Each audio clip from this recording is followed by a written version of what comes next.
This is where ఒక వ్యక్తి వల్ల, ఒక పబ్లిక్ పాలసీ వల్ల ప్రజల జీవితాలే మారిపోతాయి, తారుమారవుతాయి. మీరు అనుకుంటారు ఏముంది 5 ఏళ్లు కదా పోయింది. 5 ఏళ్లు కాదు పోయింది, 5 ఏళ్లు విలువైన సమయం పోయింది.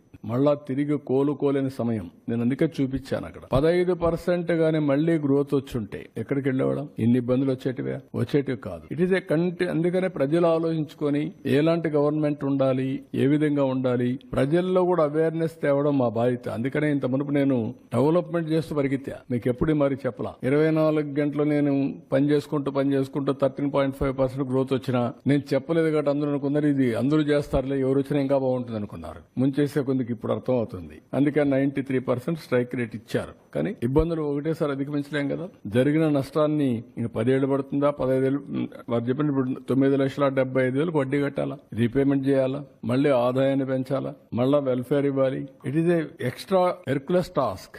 దాన్ని అధిగమించి మళ్ళా ముందుకు పోవాల్సిన అవసరం ఉంది. బట్ వేరే మార్గం లేదు. నన్ను చాలా మంది అడిగారు, చాలా సార్లు అడిగారు, మీరు సెట్ చేయగలుగుతారని అడిగారు. అనుమానం. ఎకానమిస్ట్ అడిగారు, వీలవుతుందా, మీ వల్ల అవుతుందా, ఇవన్నీ అవుతాయా అని అడిగారు. వేరే ఆప్షన్ లేదు చెప్పాను. లేదు, నో ఆప్షన్. కానీ విజ్డమ్ ఒకసారి కొన్ని పనిచేస్తాయి. ఆ విజ్డమ్ లో మేము ఎన్డీఏలో పార్ట్నర్స్ కావడం, వాళ్ళు కూడా కలిసి రావడం, కనీసం ఈరోజు ఈ ప్రాజెక్ట్స్ అన్ని మళ్ళా సెట్ చేసి లైన్ లో పెట్టాం కాబట్టి కొంత హోప్, రివైవల్ స్టార్ట్ అయింది. అది కూడా లేదనుకోండి, పెనం నుంచి పొయ్యిలో పడినట్టండి. That is where sometimes ఇవన్నీ వస్తాయి. అదే దీన్ని సిస్టమేటిక్ గా చేసుంటే ఇన్ని ఇబ్బందులు వచ్చేటి కాదు. అదే నేను చెప్పాను. నేను ఏ వ్యక్తుల గురించి మాట్లాడడం లేదు. మీరు అన్నట్టు వ్యక్తులు డ్యామేజ్ చేసిన 24 గంటల వ్యక్తుల గురించి మాట్లాడుతా ఉన్నారు, కరెక్ట్ కాదు. I'm not talking. జరిగిన డ్యామేజ్ ఏం జరిగింది అనేది ప్రజలకు అర్థం చేసుకోకపోతే కామన్ మ్యాన్ అనుకుంటాను, నాకేం సంబంధం, ఏదో బాబు గారు చేస్తారనుకున్నా ఓటేసా చేయమనండి అని ఆలోచిస్తున్నారు. కానీ వాళ్ళు ఆలోచించడం తప్పులేదు, వాళ్ళ కష్టాలు తప్పులేదు. కానీ కొండే పరిస్థితులు ప్రతి ఒక్కరూ అవగాహన చేసుకోవాల్సిన అవసరం ఉంది. అది అవగాహన చేసుకొని ఎందుకు